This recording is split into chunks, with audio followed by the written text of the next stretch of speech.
कहानी का शीर्षक हिमयुग की वापसी। पापा, पापा, जल्दी उठो। देखो, बाहर कितनी सारी बर्फ है। कितना अच्छा लग रहा है। राजीव शाह की सुबह सुबह की गहरी नींद बच्चों के शोरगुल से उचट गई। पहले तो उसे समझ नहीं आया कि शोरगुल किस बात पर हो रहा है। कविता और प्रमोद क्यों इतने उत्तेजित हो रहे थे? पापा, क्या हम नीचे जाकर बर्फ में खेल सकते हैं? कविता ने पूछा। बर्फ? यहां मुंबई में? ये कैसे मुमकिन है? राजीव की नींद फौरन गायब हो गई। वो लपककर खिड़की के पास पहुंचा और बाहर झांका। उसे अपनी आंखों पर विश्वास नहीं हुआ। वाकई, बाहर बर्फबारी हुई थी। दूर दूर तक घरों के बीच में बर्फ की सफेद चादर बिछी हुई थी। और तभी उसे महसूस हुआ कि कितनी ठंड पड़ रही थी। बच्चों ने तो दो दो स्वेटर तक चढ़ा लिए थे। गर्म कपड़ों के नाम पर उनके पास वही स्वेटर थे। वैसे भी मुंबई में गर्म कपड़ों की जरूरत किसे पड़ती है? ये स्वेटर भी उन्होंने पिछले साल ऊटी में खरीदे थे। और तब उन्होंने सपने में भी नहीं सोचा था कि एक दिन मुंबई में उनकी जरूरत पड़ेगी। नहीं, नीचे मत जाओ, ठंड से सहरते हुए राजीव बोला। और फिर अपने चारों ओर शॉल लपेटते हुए उसने भी हथियार डाल दिए। हम छत पर चलेंगे, लेकिन पहले अपने जूते मोजे पहन लो। प्रमोद और कविता दौड़कर पहले ही छत पर पहुंच गए। राजीव ने भी एक और मोटा शॉल निकाल लिया। उसकी दिली इच्छा हो रही थी कि उनके पास भी कोई हीटर होता। यहां तक कि कोयले वाली अंगीठी से भी काम चल जाता है। पिछले एक हफ्ते से जलवायु में जो बदलाव आ रहे थे, उसी की परिणति थी ये बर्फ। आमतौर पर तापमान 15 डिग्री सेल्सियस तक गिरने पर ही मुंबई वाले शोर मचाने लगते हैं कि ठंड पड़ रही है। कल दिन का तापमान मुश्किल से 5 डिग्री पहुंचा था और रात में 0 डिग्री हो गया। लेकिन किसी को भी उम्मीद नहीं थी कि बर्फ भी पड़ने लगेगी। इस बर्फबारी ने मौसम के अच्छे अच्छे पंडितों के मुंह बंद कर दिए थे। अब मौसम में कहां और क्या परिवर्तन आएगा, कोई नहीं जानता। जल्दी आओ, पापा, छत की ऊपरी सीढ़ी से प्रमोद चिल्लाया। अपार्टमेंट के सबसे ऊंचे माले पर बने इस फ्लैट के मालिक होने के नाते छत पर भी उन्हीं का अधिकार था। मुंबई जैसे शहर में ये बड़े शान की बात थी। मैं आ रहा हूं, पर अपना ध्यान रखो। बर्फ फिसलन भरी हो सकती है। सीढ़ियां चढ़ते हुए राजीव ने बच्चों को सावधान किया। वो समझ नहीं पा रहा था कि छत पर कितनी ठंड होगी। लेकिन छत पर पहुंचते ही आसपास का नजारा देखकर वो अपनी चिंता भूल गया। उसे लगा कि गर्म और आर्द्र जलवायु के शहर मुंबई की बजाय वो क्रिसमस कार्ड पर छपे किसी यूरोपीय शहर की तस्वीर देख रहा हो। हिंदू कॉलोनी की कुंज गलियों में लगे पेड़ों पर भी सफेद चादर बिछी हुई थी। लेकिन फुटपाथों और सड़कों पर यातायात के कारण काले सफेद का बेमेल संगम हो रहा था। दादर के पार जाती रेल लाइन भी सुनसान पड़ी थी।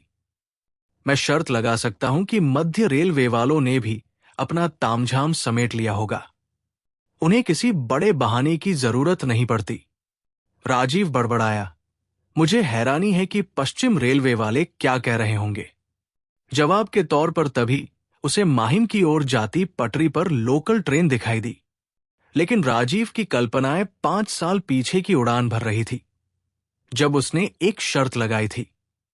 उस वक्त तो शर्त लगाना बहुत आसान लग रहा था कि क्या मुंबई में बर्फ पड़ेगी। उसका दावा था, कभी नहीं। लेकिन वसंत ने बड़े यकीन के साथ कहा था, अगले 10 वर्षों के भीतर मुंबई में बर्फ पड़ेगी। लेकिन ऐसा केवल 5 वर्षों के भीतर ही हो गया। वाशिंगटन में भारतीय राजदूत द्वारा दी गई दावत में पहली बार वो वसंत से मिला था। वसंत यानी वसंत चिटनिस, जो उस दौरान अमेरिका में जगह जगह पर व्याख्यान दे रहे थे। राजदूत ने उस दावत में डी.सी., मैरीलैंड और वर्जीनिया के बड़े बड़े वैज्ञानिकों को बुलाया था। कुछ पत्रकार भी थे, जिनमें राजीव भी एक था। विज्ञान और राजनीति पर गपशप का दौर जारी था। लेकिन वसंत चुपचाप बैठा था। ऐसी दावतों और गपशप में वो शायद ही कभी शामिल होता हो। टेलीप्रिंटर पर अभी अभी एक संदेश आया है। ज्वालामुखी वेसुवियस दोबारा फट पड़ा है। एक पत्रकार लगभग चिल्लाता हुआ अंदर दाखिल हुआ। हे भगवान, 3 महीनों के भीतर फटने वाला ये चौथा ज्वालामुखी है। ऐसा लगता है कि धरती माता का पेट खराब हो गया है, राजीव ने वसंत से कहा, जो उसकी बगल में ही बैठा था। पर हमें धरती मां के पेट की बजाय उसकी खाल की परवाह करनी चाहिए। वसंत ने तुरंत ही जवाब दिया। आपका क्या मतलब है? राजीव ने पूछा। हाँ, वसंत, हमें भी बताओ, मैरीलैंड विश्वविद्यालय से आए एक प्रोफेसर ने कहा। अच्छा, जब कोई ज्वालामुखी फटता है तो उसका सब कुछ धरती पर ही नहीं गिरता है।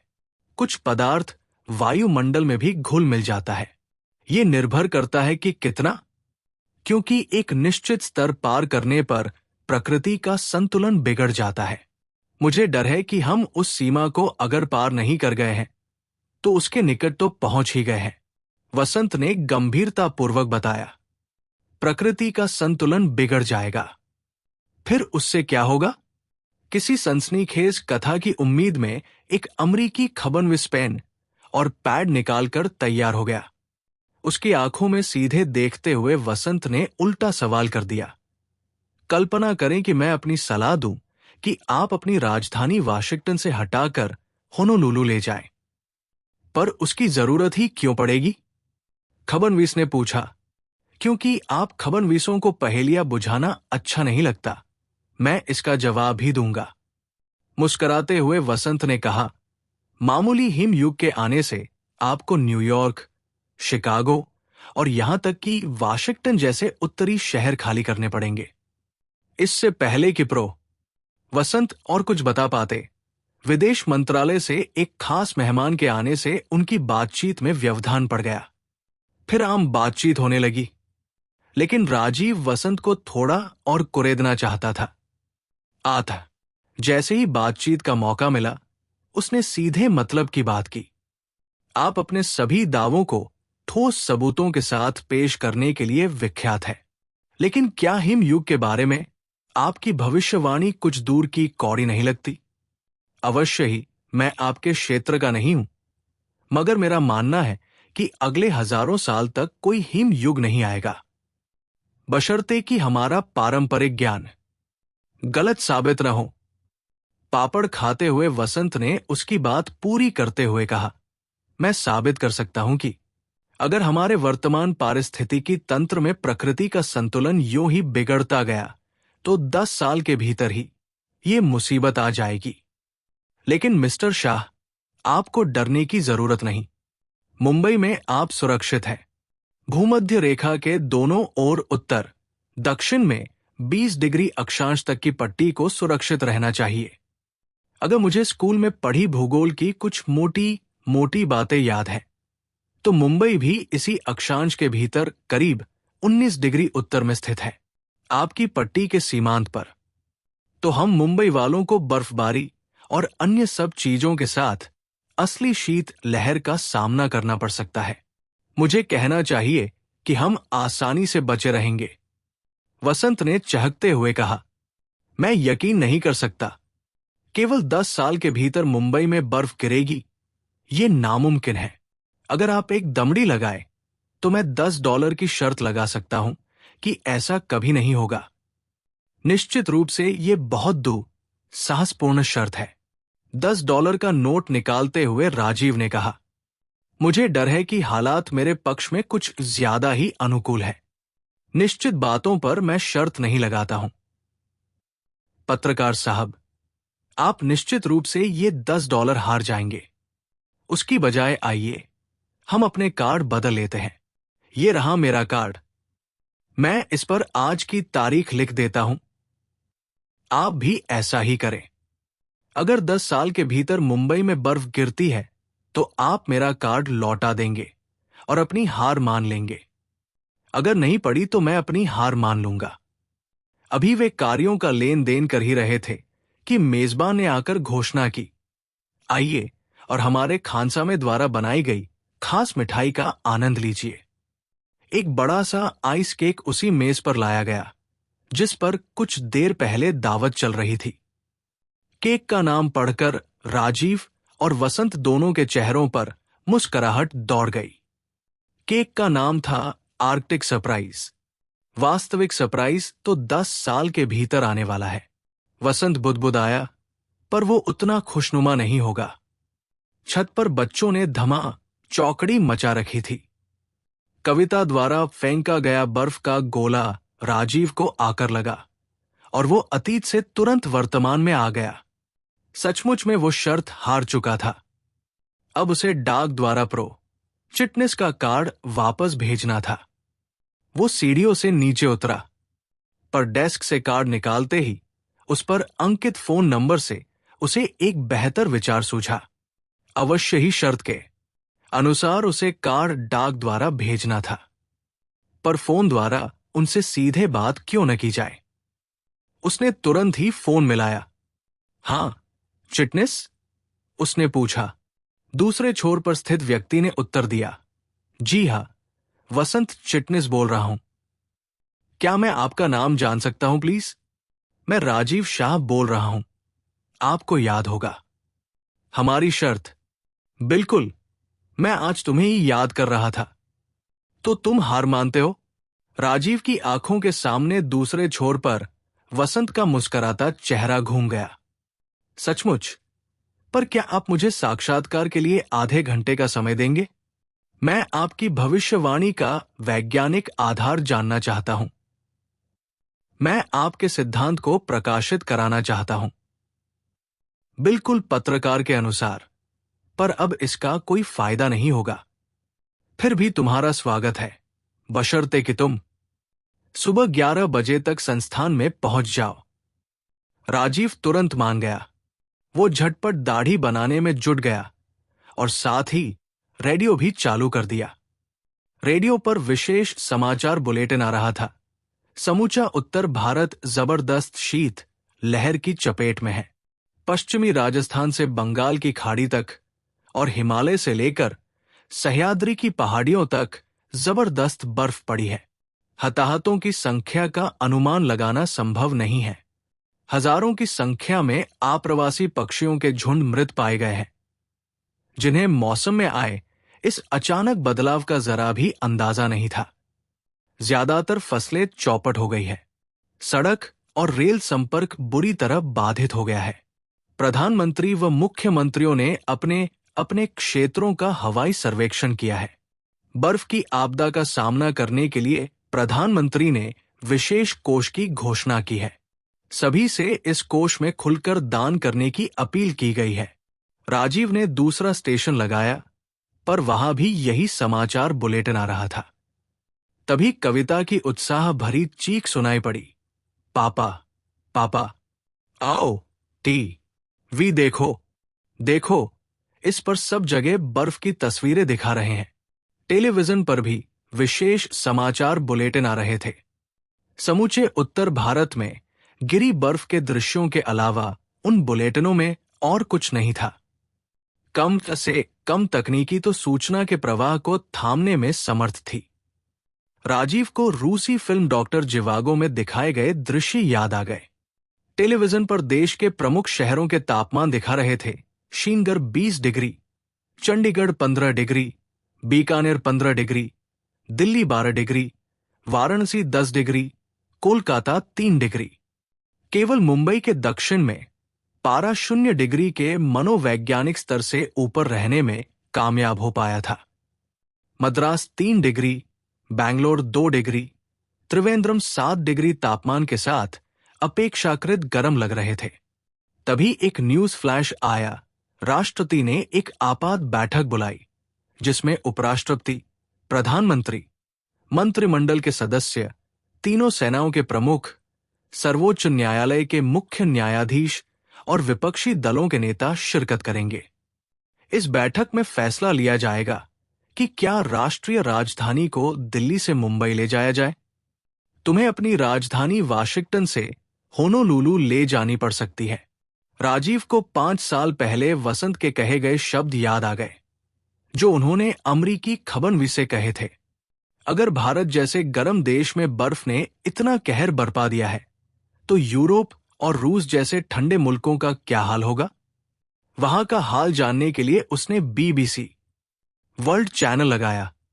सचमुच चारों ओर भारी तबाही और बर्बादी का आलम था। तापमान 20 से 30 डिग्री तक गिर चुका था। चूंकि कनाडा, यूरोप और रूस ठंडे मौसम के अभ्यस्त थे, इसलिए उन्हें इस बदलाव से कुछ विशेष फर्क नहीं पड़ा, जितना कि भारत में, जहां भगदड़ मच गई थी। अचानक ही राजीव को अपनी मुलाकात का ख्याल आ गया। घड़ी में सुबह के 9:05 हो रहे थे। सूरज अपनी पूरी क्षमता से चमकने का प्रयास कर रहा था, लेकिन उसकी चमक किसी ग्रह या चांद से ज्यादा नहीं थी।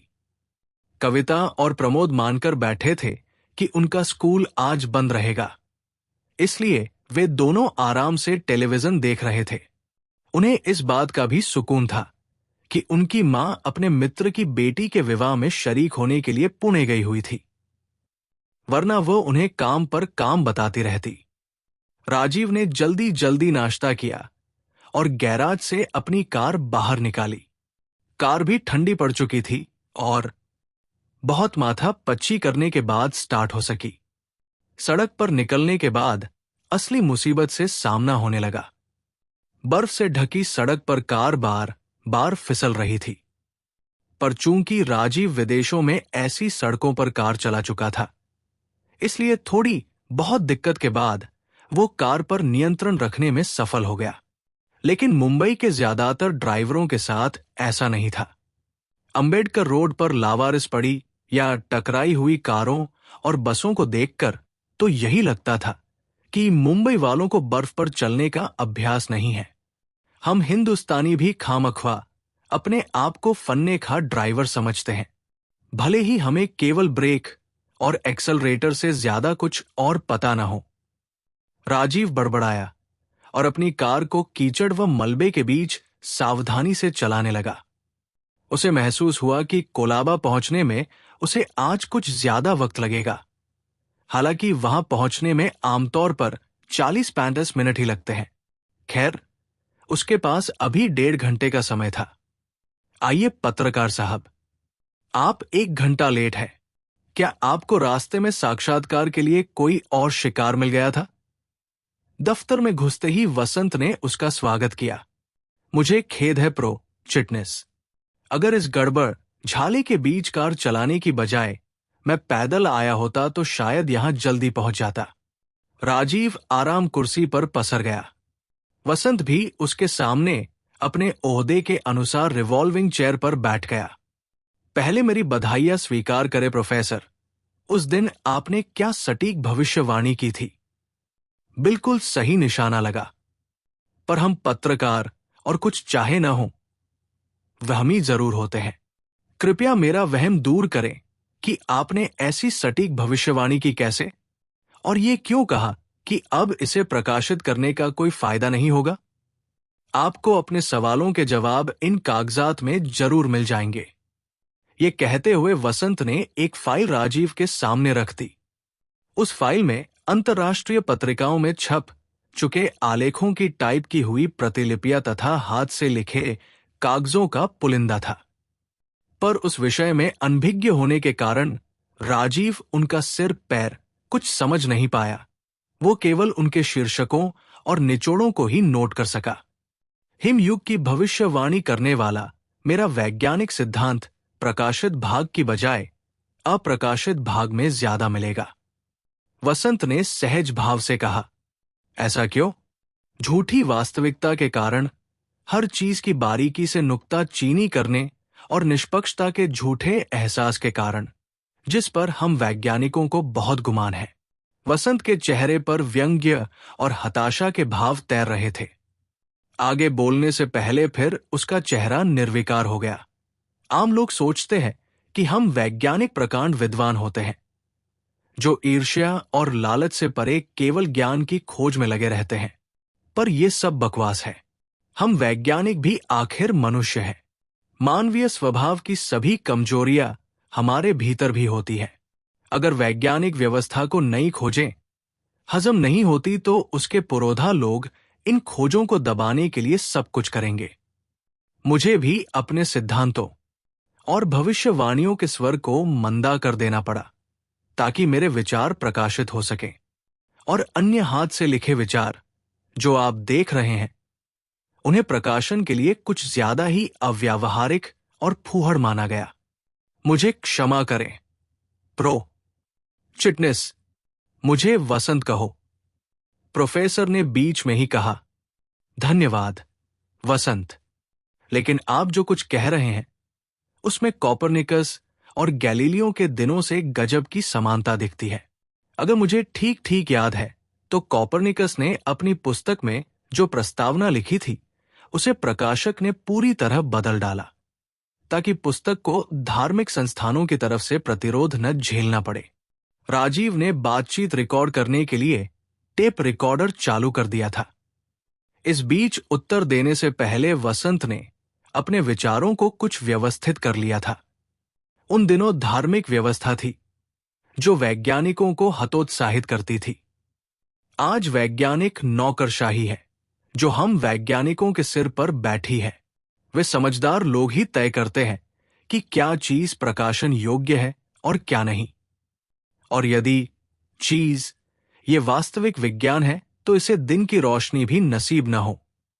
5 सदी पहले वाली धार्मिक व्यवस्था की जगह ये आज वैज्ञानिक जगत के धर्माधिकारी बन बैठे हैं। माफ करना अगर मैं कुछ ज्यादा ही कड़वा बोल गया हूं तो।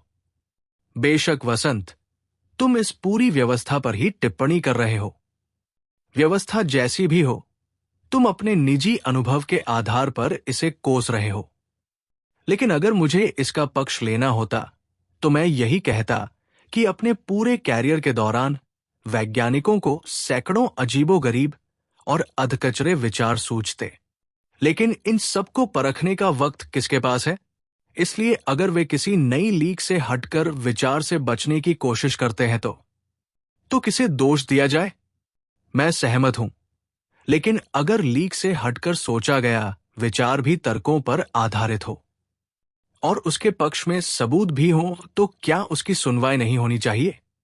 निश्चित ही ऐसे किसी ठोस विचार को सैकड़ों अजीबोगरीब और अधकचरे विचारों से अलग पहचानना कोई कठिन काम नहीं है, खासकर इसे प्रतिपादित करने वाला वैज्ञानिक अपने क्षेत्र में अच्छी खासी साख बना चुका हो। लेकिन इन फिजूल की बातों को छोड़कर हमें अपने सिद्धांत पर आना चाहिए। वहां उसकी मेज पर शीशे का एक बड़ा सा बर्तन रखा था। एक उपकरण को चालू करते हुए वसंत ने समझाना शुरू किया।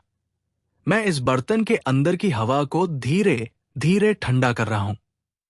इसमें कुछ नमी है, यानी कि जलवाष्प। अगर मैं हवा को ठंडा करने की प्रक्रिया को सावधानी के साथ पूरी करूं तो इसका तापमान 0 डिग्री से नीचे गिर जाना चाहिए और जलवाष्प को बर्फ में नहीं जमना चाहिए। तापमान सूचक नीचे गिर रहा था और जब वो 0 से भी नीचे चला गया तब भी बर्फ नहीं जमी थी। तब वसंत ने बर्तन के आर पार एक प्रकाश किरण छोड़ी। समकोण से देखने पर बर्तन के भीतर बिल्कुल अंधेरा नजर आ रहा था।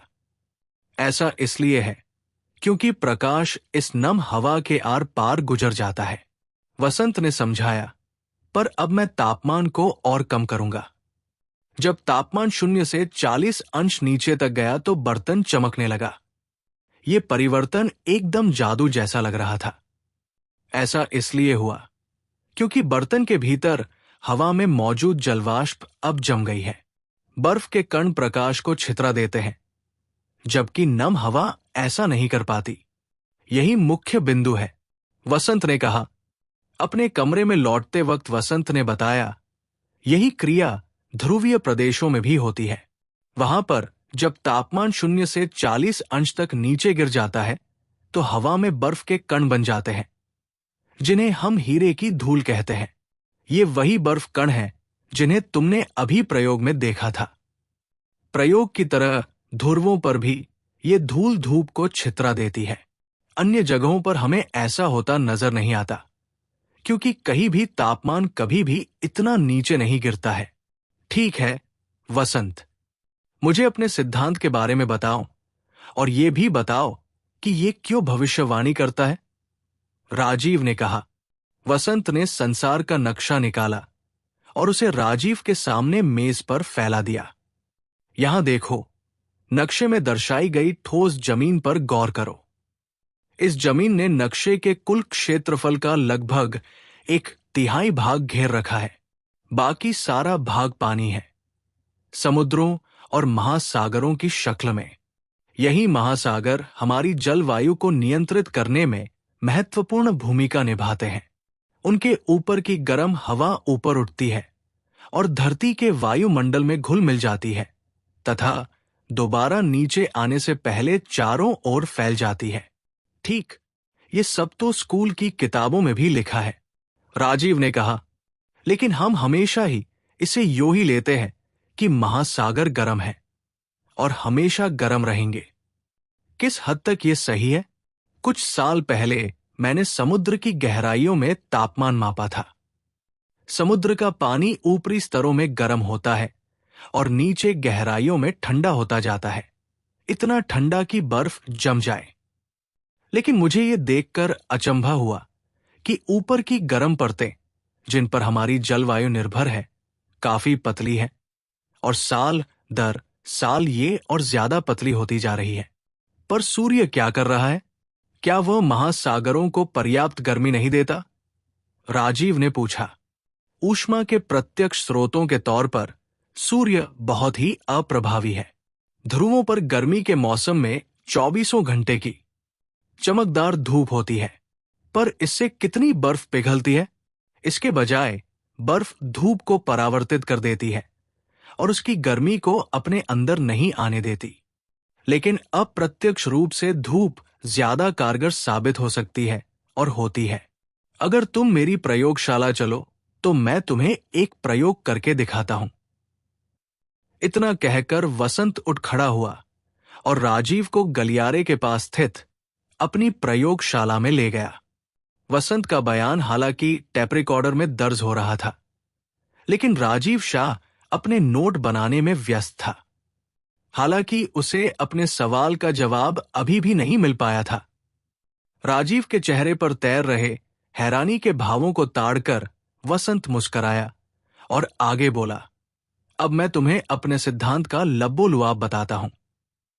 कल्पना करो कि महासागर ठंडे हो रहे हैं और वायुमंडल को पर्याप्त मात्रा में गर्मी नहीं पहुंचा पाते हैं। इससे हर जगह का तापमान कम होता जाएगा और ध्रुवीय प्रदेशों के अलावा अन्य जगहों पर भी हीरे की धूल बनने लगेगी। और ये धूल क्या करेगी? धूप को छितराकर ये इसे जमीन तक पहुंचने से रोक देगी। कल्पना करो कि धूल का ये पर्दा धरती को आंशिक तौर पर ढक रहा है। बात राजीव की समझ में आ गई। आगे की बात को उसी ने पूरा किया। फिर धरती और ठंडी हो जाएगी, महासागर भी कम गर्म होंगे, हीरे की धूल बढ़ती जाएगी और फैलती जाएगी। ये धूल धूप को ज्यादा से ज्यादा धरती पर पहुंचने से रोक देगी और हम हिम युग की ओर बढ़ते जाएंगे। लेकिन अगर महासागर गर्म हो तो ये दुष्चक्र शुरू ही नहीं होने पाएगा। रुको रुको, वसंत ने कहा। आमतौर पर महासागरों की ऊपरी परत इतनी गर्म तो होती है कि वो वायुमंडल को हीरे की धूल के खतरे से बचा सके। लेकिन अगर कुछ ऐसा हो जाए जिससे महासागरों के ठंडे होने का दुष्चक्र शुरू होने लगे, तो फिर हम हिम युग से नहीं बच सकते। जैसे जब कभी कोई ज्वालामुखी फटता है तो उसके द्वारा उगले गए कण वायुमंडल में भी घुल मिल सकते हैं। वहां वे धूप को सोख लेते हैं या छितराने लगते हैं। इसलिए अगर ज्वालामुखियों की गतिविधियां सामान्य से ज्यादा बढ़ जाए तो वायुमंडल में धूल का पर्दा बनने का खतरा बढ़ जाता है, जो धूप को गर्म करने के अपने काम से रोकता है। जैसा कि मैंने कई साल पहले गौर किया था कि प्रकृति द्वारा निर्धारित सुरक्षा परत धीरे धीरे पतली होती जा रही थी। और अब राजीव को उस बातचीत का सिर पैर समझ में आने लगा जो 5 साल पहले वाशिंगटन में हुई थी और ये भी समझ में आ गया कि वेसुवियस ज्वालामुखी के फटने की खबर सुनकर वसंत उतना चिंतित क्यों हो गया था।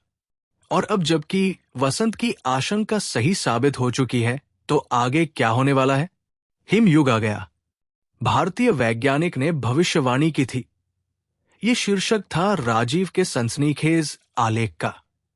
इस आलेख को भारत में खूब वाहवाही मिली। बाद में ये विदेशी समाचार एजेंसियों द्वारा पूरी दुनिया में खूब प्रचारित प्रसारित किया गया। जल्द ही वसंत चिटनिस एक जानी मानी हस्ती बन गए, इस तथ्य से कि उन्होंने जलवायु में विनाशकारी बदलाव की वैज्ञानिक तौर पर काफी पहले ही भविष्यवाणी कर दी थी। उन्हें आम जनता के बीच पर्याप्त मान सम्मान मिला और अपने वैज्ञानिक सहयोगियों के बीच उनकी साख भी बहुत बढ़ गई। परिणाम स्वरूप भविष्य के बारे में उनकी भविष्यवाणियों को गंभीरतापूर्वक लिया जाने लगा। लेकिन अभी भी ऊंचे ओहदों पर जमे हुए वैज्ञानिक ऐसे थे जो हिमयुग की शुरुआत से सहमत नहीं थे। वे मानते थे कि ये केवल जलवायु में अस्थायी गड़बड़ी है, जो बेशक बड़े पैमाने की है और असाधारण है, लेकिन है अस्थायी, जो जल्द ही ठीक हो जाएगी। उन्होंने जनता को भरोसा दिलाया कि पुराने व अच्छे गर्म दिन कुछ साल के भीतर फिर लौट आएंगे।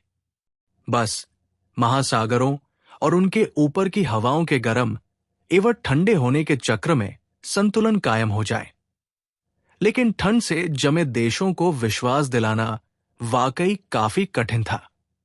संसार के विख्यात पत्रकारों के सम्मेलन में वसंत ने दोबारा सुस्ती के खिलाफ चेताया, हो सकता है कि अगली गर्मी के मौसम में कुछ बर्फ पिघल जाए, लेकिन इसे हिमयुग का अंत मत मानिए, क्योंकि उसके बाद आने वाला सर्दी का मौसम और ज्यादा ठंडा होगा।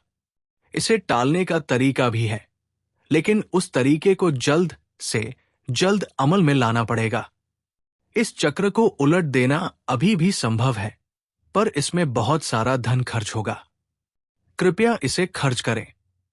लेकिन इस चेतावनी का कोई असर नहीं हुआ। अप्रैल में वसंत का मौसम आया और तापमान मामूली रूप से बढ़ा। उत्तरी गोलार्ध में हर जगह गर्मी का मौसम चमकदार और गर्म था। यहां तक कि दक्षिणी गोलार्ध में भी सर्दी का मौसम उतना ठंडा नहीं था जितना उत्तरी गोलार्ध में रह चुका था। इसलिए मौसम विज्ञानी और अन्य लोग भविष्यवाणी करने लगे कि बर्फ पिघलने लगी है। विंबलडन के मैच अपने पूर्व निर्धारित कार्यक्रम के अनुसार हुए। हालांकि खिलाड़ियों को गर्म स्वेटर पहनकर खेलना पड़ा। हर कोई खुश था कि मैचों के दौरान बारिश नहीं हुई। ऑस्ट्रेलिया ने दोबारा एशेज श्रृंखला जीत ली और इस बार कोई मौसम को दोष नहीं दे सका। यूएस ओपन गोल्फ के मैच भी बड़े आरामदेह मौसम में खेले गए, जिसकी कोई उम्मीद नहीं थी। नीचे विषुवतीय प्रदेशों में भी भयंकर गर्मी का नामो निशान नहीं था। लेकिन भारतीय उपमहाद्वीप में मानसून अपने समय पर और पर्याप्त मात्रा में आया, तो हमें घबराने की कतई जरूरत नहीं थी। दुनिया के सभी छोटे बड़े देशों ने सोचा, एक बार फिर भारत की भोली जनता ने लाल फीते में बंधी अपनी नौकरशाही का एहसान माना, जो अभी भी राजधानी को दिल्ली से मुंबई ले जाने के मंसूबे बांध रही थी। गर्मी का मौसम देखकर इन मंसूबों को भी बांधकर इस टिप्पणी के साथ ताक पर रख दिया गया कि अगली सूचना तक निर्णय स्थगित। लेकिन वसंत चिटनिस की चिंता लगातार बढ़ती जा रही थी। एक लौ भी बुझने से पहले तेज रोशनी के साथ भकभकाती है। गर्मी का मौसम उम्मीद के मुताबिक ही था, लेकिन कोई भी उनकी बात को सुनने के मूड में नहीं था। लेकिन एक आदमी था, राजीव शाह, जिसे वसंत के तर्कों पर पूर्ण विश्वास था। एक दिन जब राजीव अपने दफ्तर में बैठा टेलीप्रिंटर पर आई खबरों की काट छान कर रहा था कि तभी वसंत वहां पर आ धमका। उसके चेहरे से राजीव ने ताड़ लिया कि उसके पास जरूर कोई खबर है। लो, देखो ये टेलेक्स। ये कहते हुए वसंत ने उसे एक छोटा सा संदेश पढ़ने के लिए दिया। आपके निर्देशानुसार हमने अंटार्कटिक पर जमी हुई बर्फ की पैमाइश की है। हमने पक्का पता लगाया है कि बर्फ का क्षेत्रफल बढ़ा है और समुद्र के पानी का तापमान पहले की तुलना में 2 अंश गिरा है। ये संदेश अंटार्कटिक में स्थापित अंतर्राष्ट्रीय संस्थान से आया है। वसंत ने कहा, मुझे इसी नतीजे की उम्मीद थी, लेकिन मैं इसे पक्का करना चाहता था। बदकिस्मती से मेरी आशंका सही साबित हुई। तुम्हारा मतलब है कि आने वाली सर्दी में हमें और ज्यादा ठंड का सामना करना पड़ेगा? बिल्कुल ठीक, राजीव। तुम मेरे पूर्वग्रहग्रस्त वैज्ञानिक सहकर्मियों से कहीं ज्यादा समझदार हो। किसे परवाह है, हम सभी इन सर्दियों में जमकर मौत की नींद सोने जा रहे हैं। चलो भी वसंत, क्या इतना बुरा हाल होने जा रहा है? क्या इस बर्फीले दुष्चक्र से निकलने का कोई रास्ता नहीं है? राजीव ने पूछा। रास्ता है, लेकिन अब मैं चुप रहूंगा जब तक कि ये पूर्वग्रही और हठी वैज्ञानिक मुझसे आकर पूछते नहीं।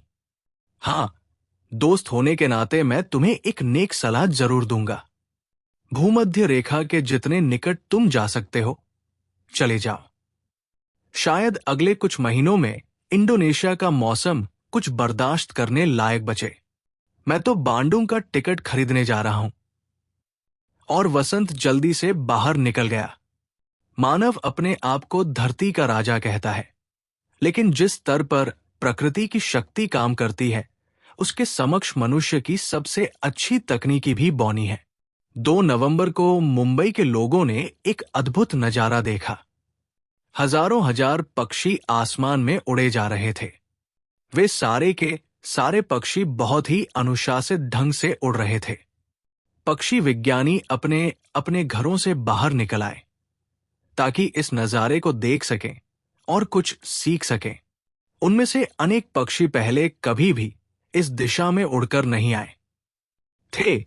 जल्द ही मुंबई के कौए, गौरैया और कबूतर भी इस झुंड में शामिल हो गए। राजीव ने गौर किया कि वे सभी पक्षी दक्षिण दिशा की ओर जा रहे थे।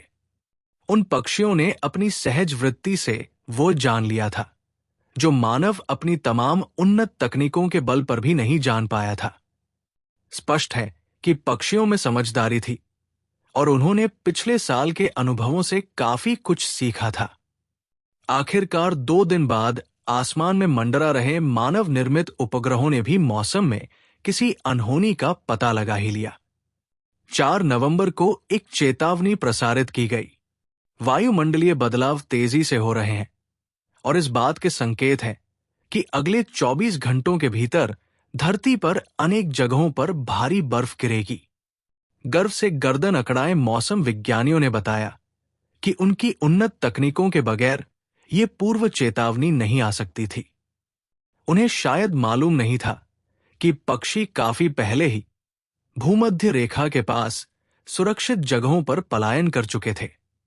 पक्षियों के समान अनुशासन के अभाव में मनुष्य के बीच भगदड़ मच गई।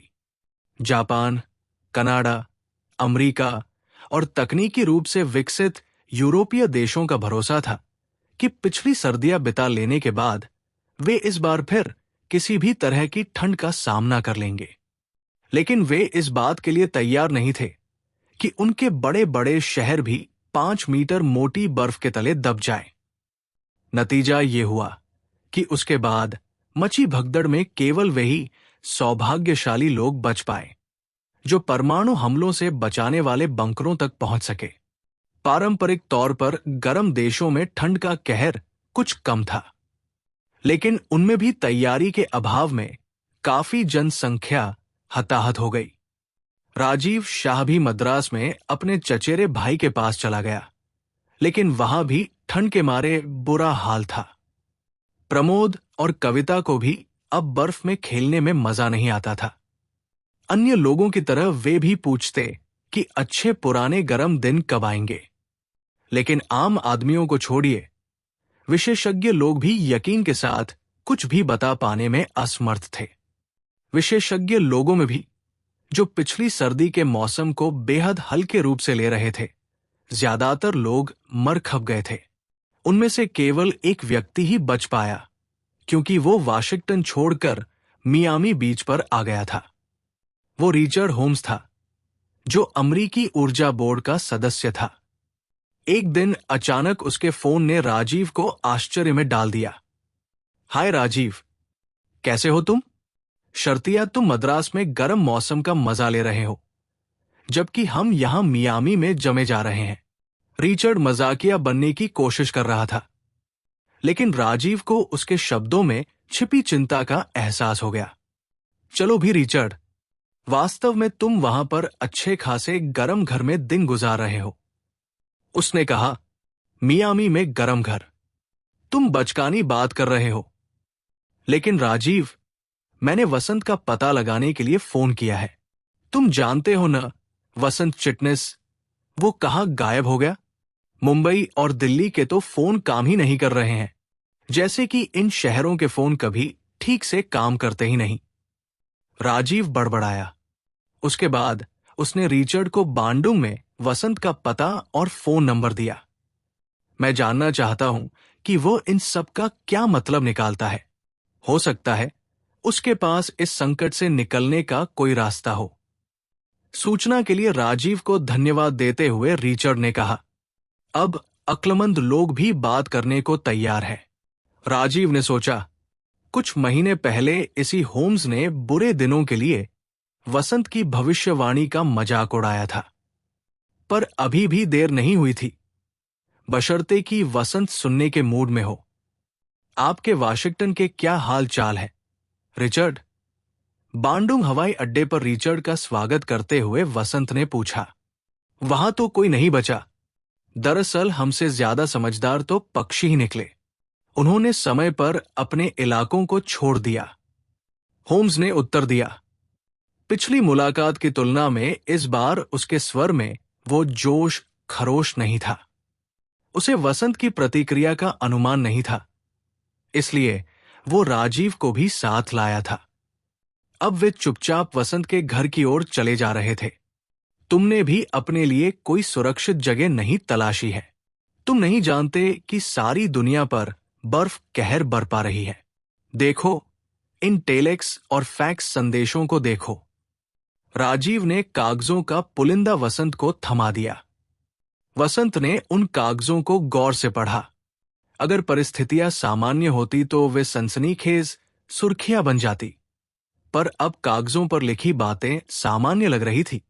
ब्रिटिश सरकार ने अपनी बाकी बची 40% आबादी को केन्या पहुंचाने का कार्यक्रम पूरा होने की घोषणा की। इस कार्यक्रम को पूरा करने में 2 महीने लगे। मॉस्को और लेनिनग्राद खाली कराए गए रूसी प्रधानमंत्री की घोषणा। हम अपने भूमिगत ठिकानों में 1 साल तक जिंदा रहेंगे।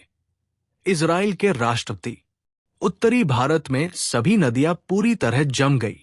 UN। आई की खबर। विस्तृत संदेशों को पढ़ने के बाद वसंत एक एक कर कागज राजीव को थमाता गया। उसके चेहरे पर कोई भाव नहीं थे। कागजों को पढ़ने के बाद उसने नपी तुली टिप्पणी की। पिछले साल तो हमने केवल एक झलक देखी थी, अब पूरा नजारा देखने को मिल रहा है। मुझे तो संदेह है कि हम अगला साल देखने के लिए जिंदा भी बचेंगे कि नहीं। क्या इतना बुरा हाल होने जा रहा है? राजीव ने चिंतित होकर पूछा। क्या इसे टाला नहीं जा सकता है? रिचर्ड ने पूछा। अब शायद बहुत देर हो चुकी है, रिचर्ड, लेकिन हो सकता है कि मैं गलत हूं। हम कोशिश कर सकते हैं, पर अब हमारे पास क्या विकल्प है? हमें इसे पिछले साल ही करना चाहिए था। वसंत ने अपनी डेस्क से टाइप किए हुए कागजों का पुलिंदा निकाला। उसके ऊपर लिखा, परियोजना इंद्र का आक्रमण। इंद्र स्वर्ग का राजा है, जिसका निवास ऊपर आसमान में है। वही सारी समस्याओं की जड़ है। आसमान की तरफ उंगली उठाते हुए होम्स ने कहा, और चुपचाप कागजों का वह पुलिंदा ले लिया। 1 साल पहले वो इनकी तरफ देखना भी नहीं चाहता था।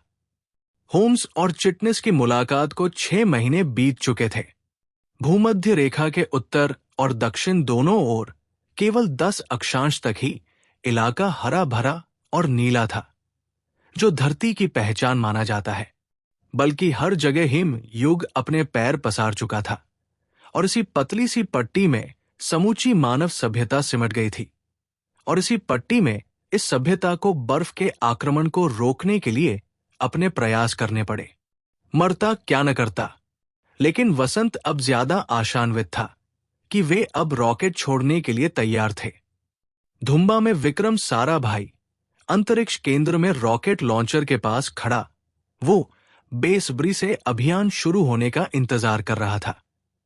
हम तैयार हैं, अभियान प्रमुख ने कहा।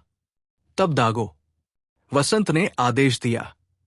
उसे किसी अभियान को शुरू करने के लिए शुभ घड़ी का इंतजार करने से ही चिढ़ थी। प्रमुख ने एक बटन दबाया। अगला पल बड़ी बेचैनी में बीता।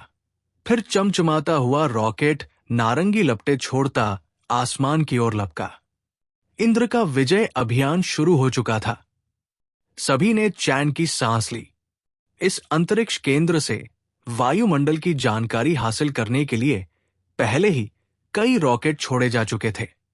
अब की बार छोड़ा गया रॉकेट वायुमंडल को काबू में करने के लिए बनाया गया था, बशर्ते कि ये और भूमध्य रेखा की पट्टी से छोड़े जाने वाले अन्य रॉकेट बखूबी अपना काम करने में सफल हो जाए। श्रीहरिकोटा, श्रीलंका, सुमात्रा, केन्या और ग्वाटेमाला में भी लॉन्च पैड ऐसे ही रॉकेटों और उपग्रहों को छोड़ने के लिए तैयार थे। क्योंकि ये योजना वसंत के दिमाग की उपज थी, इसलिए पहले प्रक्षेपण की अध्यक्षता करने का सम्मान उसे ही दिया गया। अपने सामने पैनल पर लगे उपकरणों को देखकर पहली बार उसके चेहरे पर मुस्कान आई। उसने लाल रंग वाला फोन उठाया और रिसीवर पर बोलना शुरू किया। अभियान सफलतापूर्वक शुरू हो चुका है। रॉकेटों, उपग्रहों, गुब्बारों और ऊंची उड़ान भरने वाले हवाई जहाजों सभी को इस अभियान में झोंक दिया गया था। ये सभी आक्रमणकारी सेना के 4 अंग थे और समूची मानव जाति को उपग्रहों द्वारा भेजी गई सूचनाओं का बेचैनी से इंतजार हो रहा था। ये उपग्रह आधुनिक महाभारत में संजय की भूमिका निभा रहे थे।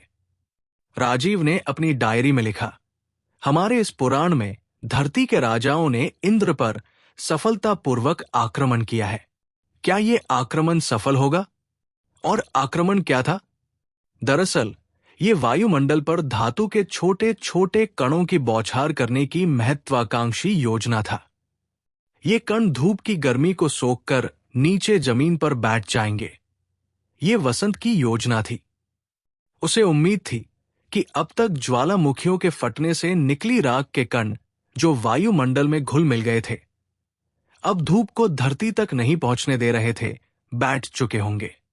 उसे ये उम्मीद भी थी कि वायुमंडल पर धात्विक कणों की बौछार से राख द्वारा हुआ नुकसान पूरा हो जाएगा।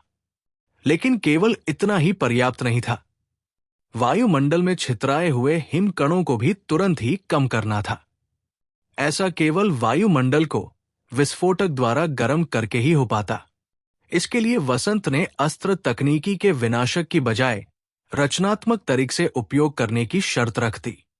विनाश के कगार पर पहुंच चुके सभी देशों ने इस शर्त को सहर्ष स्वीकार कर लिया और सहयोग की भावना से कार्य करने लगे। इस तरह 6 महीने वायुमंडल को विस्फोटक तरीके से निकली ऊर्जा के द्वारा गर्म करने के तरीके खोजने में जुट गए। इन मिले जुले प्रयासों के अंत में अब भी एक सवाल मुंह बाए खड़ा था। क्या यह तरीका काम करेगा?